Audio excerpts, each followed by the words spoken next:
ঠিক রাত ১২টার সময় মাঝরাতে দাদার কাছ থেকে এরকম সারপ্রাইজ পাবো আমি তো কক্ষনো ভাবিনি।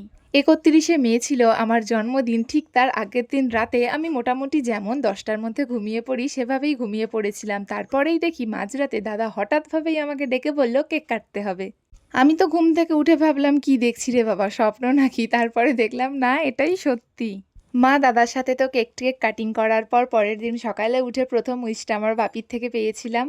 আর আজ সকালে তেমন কিছু খেতে ইচ্ছে না করায় মা একটু ফল দই কেটে দিয়েছিল, সেটাই খেয়েছিলাম। আর তারপরে শুরু হয়ে গিয়েছিল রান্নাবান্না। মা ভেবেছিল অনেক কিছু করবে, কিন্তু এত গরমের মধ্যে আমার তেমন কিছু খেতে ইচ্ছে না করায় মাকে বলেছিলাম তুমি শুধু একটু কষা মাংস, ভাত আর পায়েস করো। এই তো এদিকের রান্নাবান্না তো একেবারে হয়েই গেছে, আর আমিও স্নান করে পরে নিলাম নতুন জামা। আর জানো তো আমাকে বাপি এবছর একটা সুন্দর জিনিস গিফট করেছে। বেশ অনেক দিন ধরে বায়না থাকার পর শেষমেশ আমি গিফটটা পেয়েই গেলাম বাপির কাছ থেকে, আমার পছন্দের পায়ের নুপুর। বাপি তো এখন কাছে নেই, তাই মাই আমাকে নুপুরটা পরিয়ে দিল। আর তারপরে মা আমার জন্য আয়োজন করলো আমার পছন্দের রান্না।